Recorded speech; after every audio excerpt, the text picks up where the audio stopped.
Olá, sejam todos muito bem-vindos a mais um podcast filosófico, atividade promovida pela Organização Internacional Nova Acrópole do Brasil. E para a nossa conversa de hoje, recebemos o professor voluntário da sede Campinas, em São Paulo, Lucas Pena. Seja muito bem-vindo. Olá a todos, olá Danilo, obrigado por me receber mais uma vez aqui nesse programa. Com certeza, Lucas, a alegria também é minha, já há algum tempo que não gravávamos juntos, então é um prazer tê-lo novamente aqui no podcast da Nova Acrópole.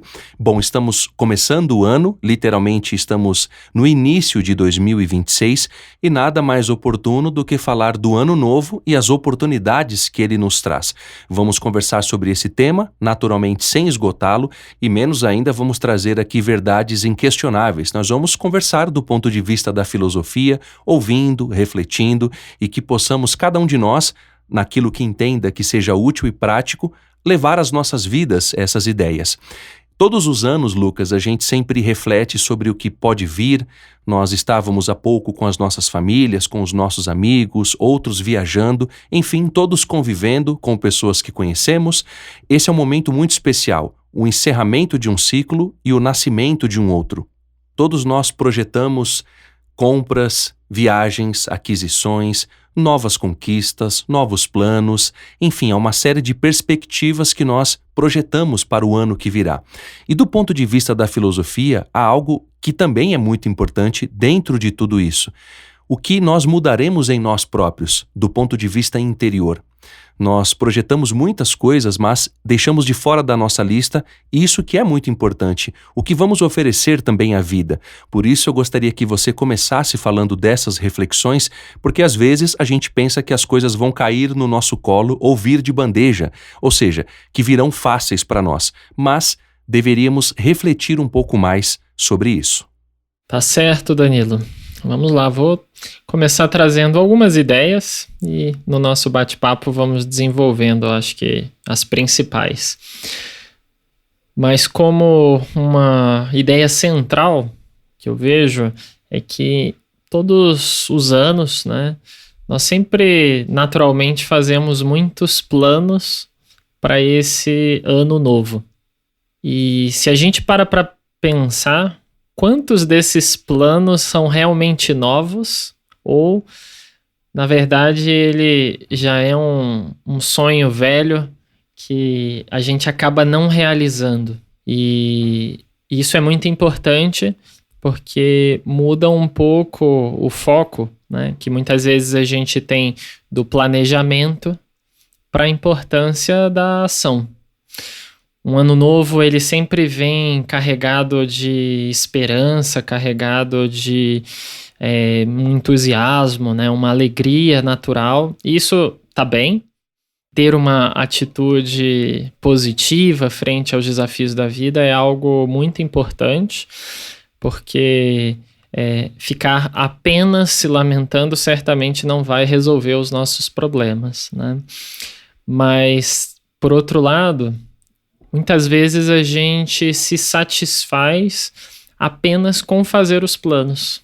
E essa esperança, esse entusiasmo, que na verdade é uma grande força da alma do ser humano, ela acaba se tornando algo negativo, porque se torna uma esperança passiva, uma esperança que nos deixa esperando, que nos deixa parado, que justamente faz com que a gente fantasie em alguma medida que simplesmente porque esse é um novo ano, as coisas serão diferentes, as coisas serão melhores.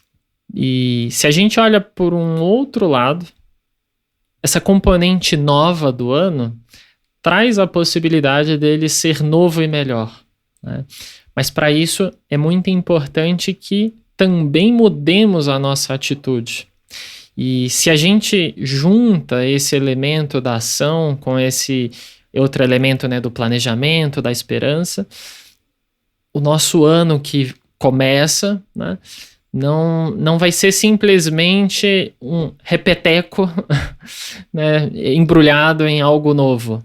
Não vai ser simplesmente a volta daqueles velhos sonhos, mas sim vai ser a possibilidade da gente dar novos passos porque estamos caminhando constantemente. Então, dessa maneira a gente aproveita o que há de melhor, né, essa novidade, essa renovação, e agimos de uma maneira concreta para tornar realidade todos esses nossos sonhos, tudo isso que a gente quer de alguma forma realizar e conquistar nesse ano que vem aqui para frente. Lucas, você trouxe ao longo da sua fala o termo fantasia. E a gente, muitas das vezes, fantasia sobre as coisas e não as realiza. Existe uma diferença, efetivamente, entre fantasiar e imaginar. Eu gostaria que você falasse desse segundo processo de imaginação, que é algo muito importante dentro da filosofia e dentro da vida humana também. É uma faculdade, uma capacidade de projetar imagens profundas e realizá-las, como, por exemplo, virtudes que nós queremos conquistar, para além das coisas materiais.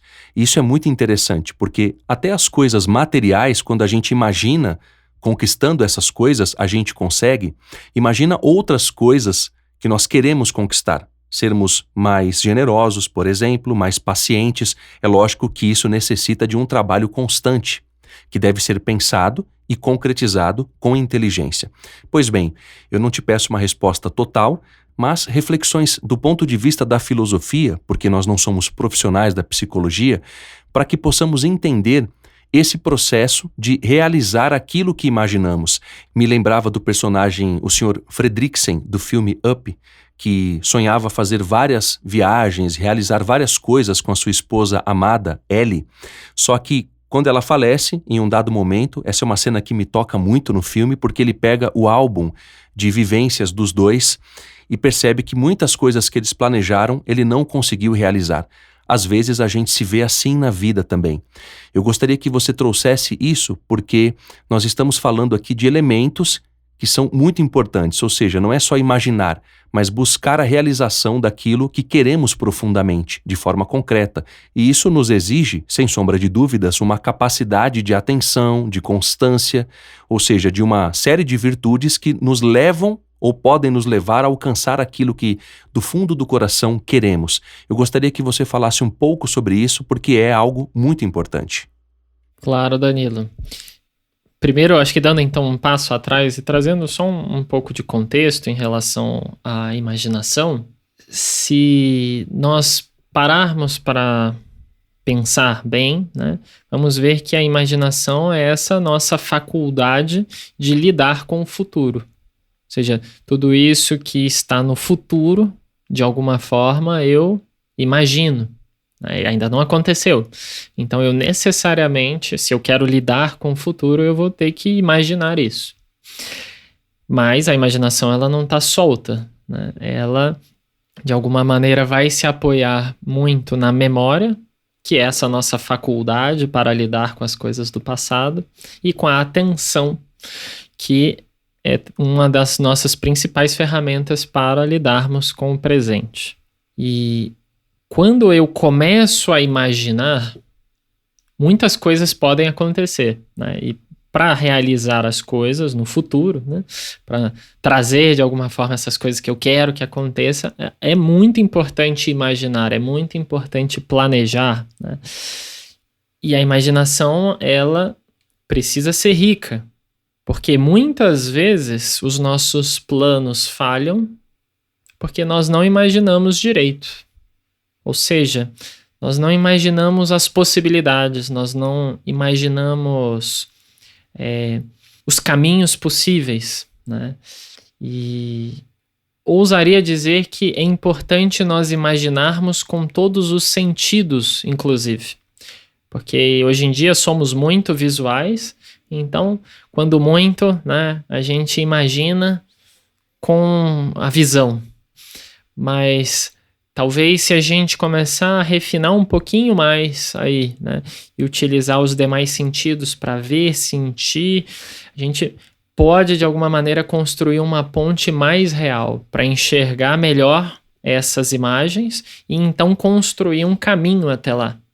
Porque principalmente quando a imaginação se torna fantasia, né, dentro dessa perspectiva filosófica, né, há uma quebra fundamental, que é a quebra da ação. Ou seja, imaginação, fazendo um trocadilho, é como aquele jogo, imagem e ação. Então, se a gente, né, por exemplo, é capaz de se enxergar como uma pessoa mais generosa, mais corajosa, agora eu preciso necessariamente agir em direção a isso, para que isso realmente seja imaginação.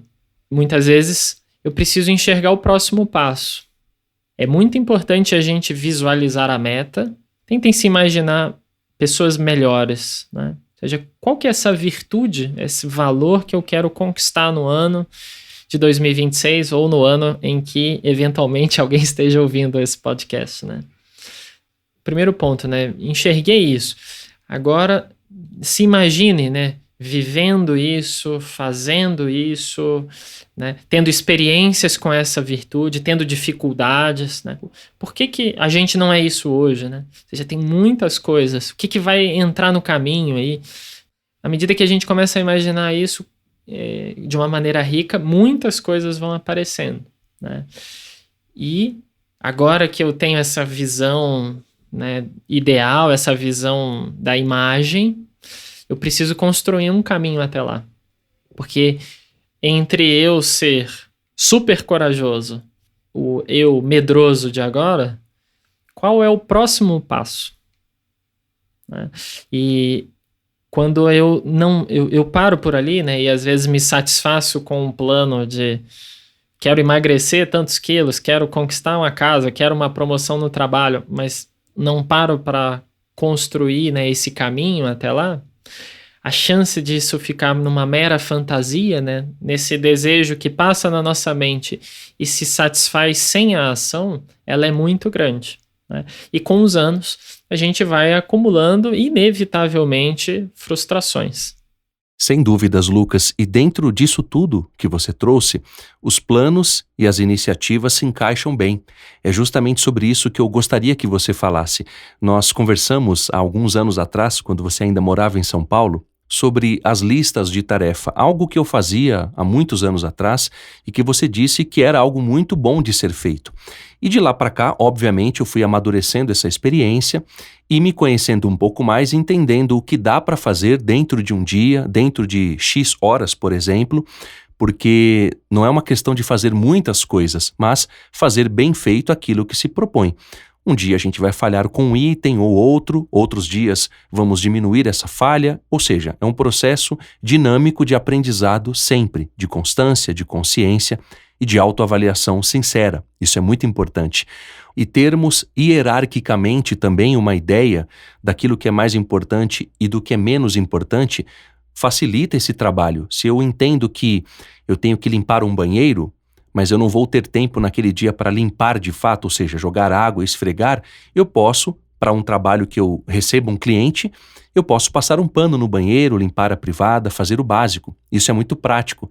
Ou seja, se conhecer, Lucas, é muito importante dentro desse processo, porque a gente vai começando a entender melhor os planos e as iniciativas desde um ponto de vista hierárquico, um pouco mais inteligente, mais ponderado, sabendo aquilo que a gente pode ou não fazer, buscando exigir um pouco mais. Você trouxe a virtude, por exemplo, da generosidade. Isso também é algo que pode estar nos nossos planos e iniciativas, ou seja, quero ser mais generoso. Como fazê-lo? Tenho que ser generoso, tenho que expressar a generosidade na ação concreta, dar mais tempo para as pessoas, saber ouvir mais, ajudar mais, não só aqueles que eu gosto, que eu tenho uma inclinação pessoal favorável. Isso é realizável. Isso é algo que nós podemos fazer.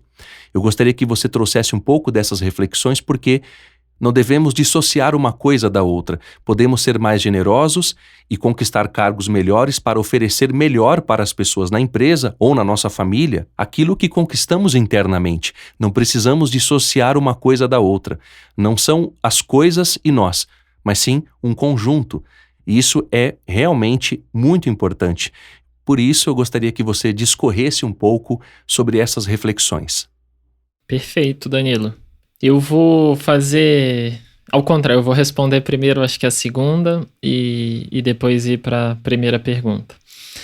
porque eu vejo que uma componente fundamental dessa segunda parte, né, é da gente começar a se reconhecer como um ser humano de uma forma integral, né, em todos os seus aspectos, e então, a partir daí, a gente vai ter que planejar os planos e realizar os planos, né? Então, uma chave que, para mim, é fantástica para compreender o ser humano é uma chave que a gente vai estudar na filosofia, logo nas nossas primeiras aulas, né? Que vem de várias tradições humanas, mas que talvez a principal filósofa que organizou isso foi a filósofa russa Helena Blavatsky, né? Que é a compreensão do ser humano e da natureza através de 7 planos, né? Através de 7 elementos fundamentais.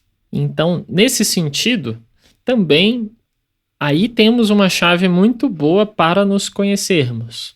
Porque olhar para o ser humano e simplesmente dizer, o ser humano é um mistério, né? É pouco, ainda que seja verdade, né? Mas isso responde pouco os nossos anseios, né? Então, quando a gente começa a investigar esse mistério que é o ser humano e a natureza, a gente vê, por exemplo, que temos partes e que essas partes se relacionam e que elas, enfim, né, têm seus símbolos, suas analogias. Se a gente começa desde o mais elevado, né, o ser humano, ele é um ser espiritual. E aí já vamos ter 3 elementos, né? Eu não vou entrar aqui em muitos detalhes sobre isso. Se você quiser saber mais detalhes, tem vários outros, né, podcasts, e também venham estudar aqui filosofia com a gente, né? Mas desde essa perspectiva, né, esses 3 planos superiores representam, né, algo que em várias culturas, várias tradições são a tríade, enfim, né, os 3 elementos sagrados, essa nossa parte espiritual. E aí podemos também, de alguma maneira, fazer planos, né? E essa conquista de nós mesmos, né, essa conquista moral, isso da gente realmente poder olhar para nós e se enxergar como um ser humano mais realizado, né, mais pleno, um ser humano melhor, porque tem mais bondade no seu coração, mais virtude, mais coragem, mais beleza, mais justiça, né, mais verdade. Então, ou seja, a gente conquistar isso faz parte desses nossos planos espirituais. E ousaria dizer que, como inclusive está na nossa literatura, tanto, né, dos estoicos como inclusive, né, dos filósofos medievais, nós deveríamos fazer exercícios espirituais. Por exemplo, uma reflexão, né, escrever num diário sobre as suas experiências, né? Essa busca de contemplação, né? Essa busca da virtude, tudo isso são esses exercícios espirituais, né? Então, se a gente faz exercícios físicos e vai na academia para o corpo não ficar doente, a gente talvez precisasse fazer exercícios espirituais para que o nosso espírito não adoeça de alguma maneira.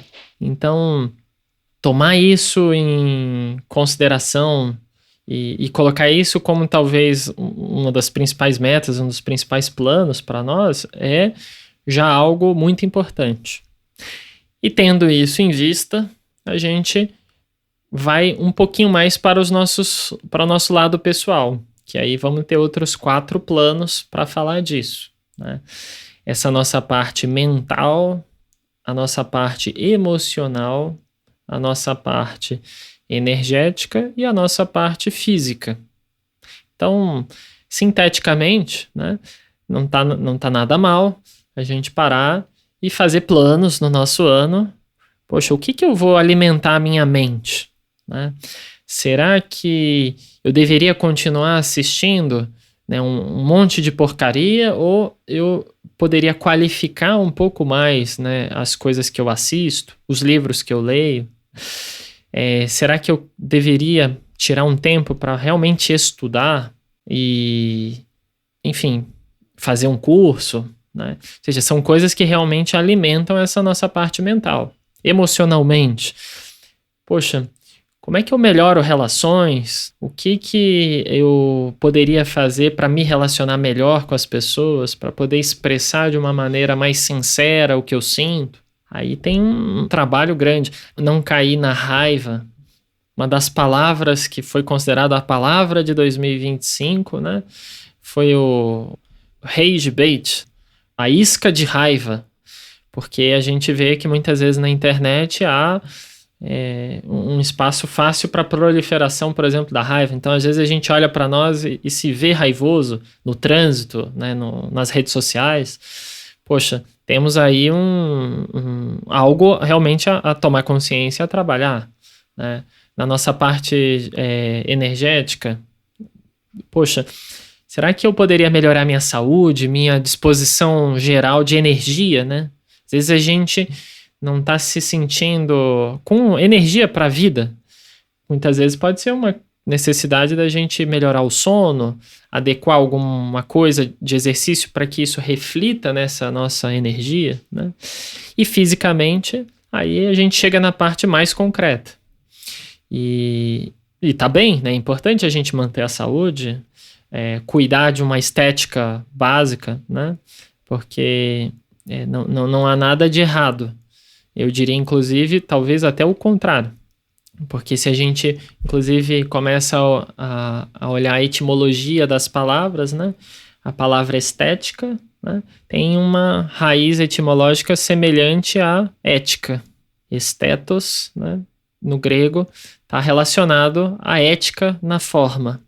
Então, a gente tem aí uma série de relações que mostram para a gente que a gente pode olhar para o ser humano, ou talvez a gente deveria olhar para o ser humano dessa forma global, né?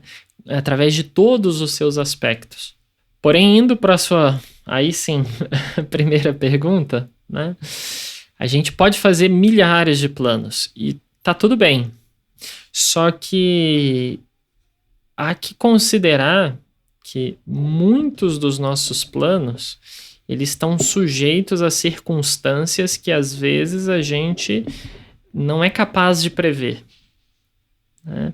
Tudo bem, tem circunstâncias que é um pouco mais fácil, né? Se a gente está planejando emagrecer tantos quilos, né, você sabe que no almoço de domingo vai ter aquela macarronada, você já sabe que vai ter, né? Vai ter aquele churrasco, vai ter alguma coisa ali, você consegue prever. E ainda assim vai ser difícil porque você vai ter que fazer esse esforço, né, de manter isso. Mas, além desses óbvios, talvez, né, tem muitas outras circunstâncias que atrapalham os nossos planos que nem sempre a gente consegue perceber, né? Às vezes vem um parente que precisa de uma necessidade nossa, vai acontecer alguma coisa no trabalho, vai ter alguma questão pessoal, uma questão de saúde, que faz com que os planos precisem mudar. E tá tudo bem, né? Em gerenciamento de projeto, às vezes você estuda que a única coisa que você tem certeza é que o plano não vai ser executado conforme foi planejado, né? Mas isso ainda assim, né, não tira o valor do plano, né, do projeto, porque ele é uma linha base. E você, quando tiver que fazer as adequações e as mudanças, né, você está consciente e sabendo que você vai escolher essa mudança, né? Então, nesse sentido, mais importante ainda, né, do que fazer muitos planos é essa atitude positiva que vem dessa nossa força de vontade, né? Uma espécie de uma iniciativa nossa, né? Isso que você estava falando antes dos planos e iniciativas, né? Ou seja, muitas coisas eu estou planejando, muitas coisas vão acontecer que hoje eu não sou capaz de compreender totalmente, mas eu preciso manter essa atitude ativa para quando chegar nesses momentos, eu conseguir fazer os movimentos adequados, né? E aí, assim, eu começo a agir frente aos desafios da vida e não simplesmente a reagir. Porque se eu reajo frente às coisas que a vida nos traz, muitas vezes a gente chama isso de problema. Então vem um problema e eu sou pego de surpresa e acabo reagindo de uma forma, inclusive, inconsciente na maior parte das vezes, né? Tem uma reação meio instintiva. Agora, se eu estou atento, eu estou concentrado e eu começo a ver que a vida começa a trazer não exatamente problemas, mas provas, desafios, né? Eu posso dar uma resposta adequada e ir reagindo, fazendo as adequações naturais. E talvez no final do ano eu não vou emagrecer 10 quilos, né? Mas eu vou emagrecer 5. Ou, enfim, manter o peso, mas não vou ganhar mais, né? E assim a gente vai, de alguma forma, realizando, né, na medida do possível, os planos que a gente tem, né? Mas tendo em consideração que não somos sábios, então a gente não vai ver todos os detalhes, né, que estão no futuro. E isso é natural. Mas, independente disso, né, vai ser muito importante a gente ter uma direção. No livro Alice, no País das Maravilhas, do autor Lewis Carroll, tem aquela frase famosa que diz: para quem não sabe para onde vai, qualquer caminho serve. Isso é muito real, é muito verdadeiro. Quando a gente faz qualquer coisa sem sentido, sem direção, nós gastamos muita energia. Nós precisamos saber onde estamos e onde queremos chegar. Quais são os nossos planos de médio, de longo prazo? Você falou das virtudes, lembrando da paciência, compreensão, generosidade, altruísmo, coragem, enfim, uma série de virtudes que nos definem como seres humanos. Não são fáceis de se conquistar. Podemos pensar que sim, mas na prática não funciona. Leva tempo para conquistar virtudes. É um processo contínuo, constante, de lapidação. Me lembro de uma aluna que fez uma reflexão muito interessante em uma das aulas. Ela mencionou que, num dado momento de sua vida, ela perdia tempo fazendo críticas e textos longos nas redes sociais. Porém, ela levou um certo tempo para perceber que aquilo era uma perda de energia. Mas por sua própria consciência, você usou essa palavra também, ou seja, os planos de médio e de longo prazo, as reflexões, o amadurecimento, melhorar em algo, ver que fazíamos algo de forma equivocada, é tomar consciência. Quando a gente percebe que podemos nos melhorar e que devemos também, a gente começa a conquistar virtudes como humildade, um pouco mais de respeito pelas pessoas, a sabedoria, que foi uma outra palavra trazida por você, que é muito importante, nos ajuda a perceber que podemos, aos poucos, nos aproximar da sabedoria, porque não somos sábios. E dentro desse processo todo de vida e de evolução, é crucial buscarmos a sabedoria, planejar com adaptabilidade também, porque as coisas mudam, as pessoas que estão conosco hoje podem amanhã não estar, e nós não podemos querer que estejam conosco a vida inteira, ou seja, são coisas que não dependem de nós, como nos ensinavam os estoicos. Em suma, Lucas, eu gostaria que você trouxesse reflexões nesse sentido, porque podemos aprender com tudo o que a vida nos traz. E isso deve partir de um ponto interno. E quando nós começamos a nos melhorar em algum ponto, todos os planos, os planejamentos, a direção, elas começam a se harmonizar. Em suma, podemos dizer que estamos falando de algo ideal para as nossas vidas. Eu gostaria que você comentasse um pouco sobre isso para encerrarmos, então, o nosso podcast de hoje. Perfeito, Danilo. Excelente. Acho que provocações aí para trazer uma reflexão final. Acho que, unindo aqui alguns elementos, para o filósofo, algo que de alguma forma é sempre muito caro, né? É esse ideal. E aí vale essa pergunta, né? Qual é o seu ideal? Ou seja, o que você concebe do ideal? Porque, inclusive, né, se a gente for parar para pensar nesse ideal em última instância, por não sermos sábios, a gente não vai compreender tudo. Mas que ponto, né, a gente poderia estar mais próximo desse ideal na nossa vida? Para os filósofos antigos, esse ponto deveria ser o momento da morte, né? A morte que hoje é um tabu para a gente, né? A gente não gosta de pensar nisso, não quer falar nisso, né? Mas se a gente for pensar, né, num plano a longo prazo, né, para não entrar aqui e falar de outras vidas, né? Mas como você gostaria de ser nesse momento da morte, no final da sua vida? Então, se a gente conseguir, de alguma maneira, projetar essa imagem, né, desse nós, desse eu, né, nesse último momento, talvez a gente possa construir, inclusive, o caminho até lá. Às vezes, né, a gente tem uma concepção de que aprendeu, né, na época escolar e depois a gente vive a vida. Mas se a gente recorre, por exemplo, à visão dos gregos da educação, né, a paideia, eles tinham a ideia de que o ser humano devia se tornar uma obra de arte e que a educação era um processo, né, de tornar o ser humano uma obra de arte. Nós somos brutos, mas podemos ser lapidados ao longo da vida para nos tornarmos quem somos. E ao final da vida, inclusive, receber um título, né, semelhante a Atena, a Ares, enfim, Dionísio, seja como os deuses representando essas ideias, né, mais perfeitas e bem acabadas. Porque nessa noção, essa imagem que a gente pode chegar assim no final da vida, né, é de alguma forma essa ideia perfeita, que a perfeição não é desse mundo, né? Mas se a gente vai na raiz etimológica da palavra, perfeito é aquilo que foi feito até o final. E, ou seja, encerrar a vida com esse broche de ouro, né? De alguma forma chegar, é onde a gente chegou mais próximo, né, dessa obra de arte na vida, né, no mundo. Então, se a gente consegue chegar nessa visão, isso pode servir para nós como uma estrela guia. E, inclusive, né, tendo em vista, né, essa busca de uma educação constante, né, a gente não precisa fazer isso sozinho, né, porque às vezes a gente acha que a gente está sozinho no mundo.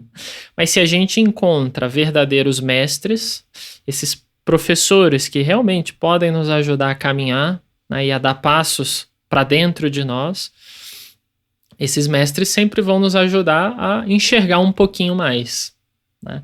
Certamente todos já tivemos essa experiência na vida, né? De termos alguém que nos ajudou a enxergar além, a ver as coisas um pouquinho, de uma maneira um pouco mais profunda. Então, isso serve também só para que a gente fique atento que, mesmo para a gente visualizar esse melhor de nós mesmos, a gente não precisa fazer isso sozinho. Como eu sei que você gosta muito de filmes, eu vou dar um exemplo aqui, que é daquele filme chamado O Homem de La Mancha, que é uma história que retrata um pedaço do Don Quixote com momentos ali, né, da vida do próprio autor. Enfim, né, e ali na história ele mostra a relação do Don Quixote com a Aldonça, que o Don Quixote ele enxerga nela o melhor. E ele chama ela o tempo todo com o nome, né, da sua amada. E Aldonça, né, que não se reconhecia como essa mulher ideal, ela vai, ao longo da história, né, se transformando. Em um dado momento, ela se reconhece como Dulcinea,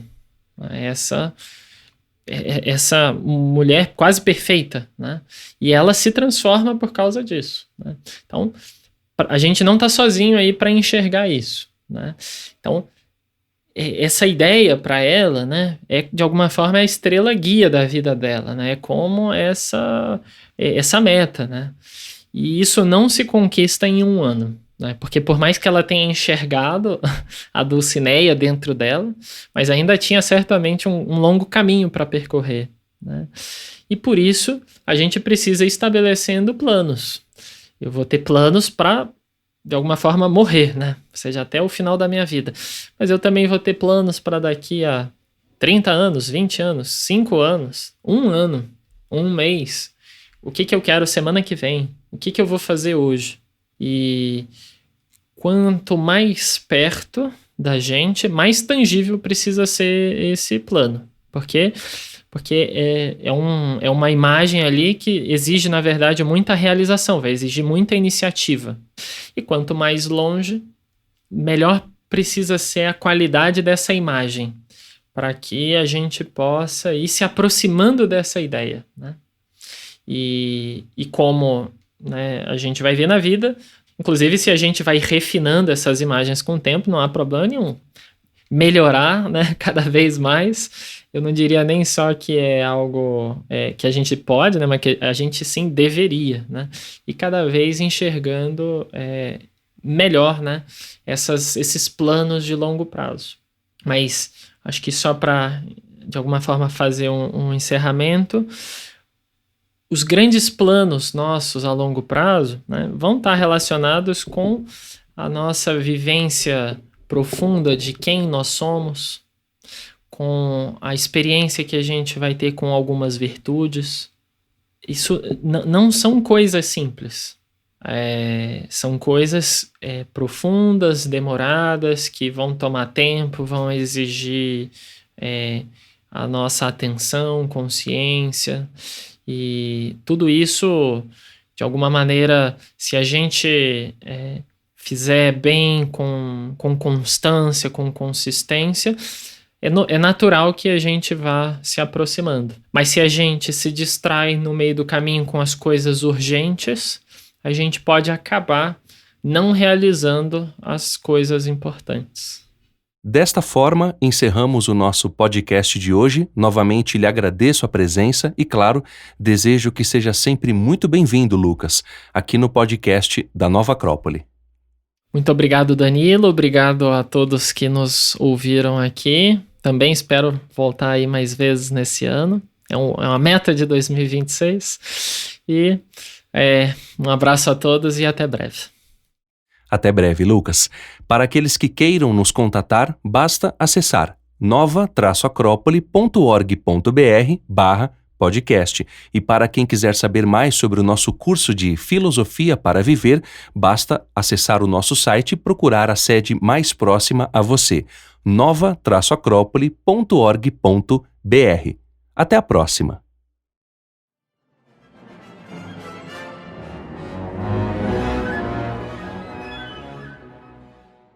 A trilha deste podcast é de autoria de Gustav Holst e chama-se The Planets, Opus 32, quarto movimento, Júpiter, The Bringer of Jollity.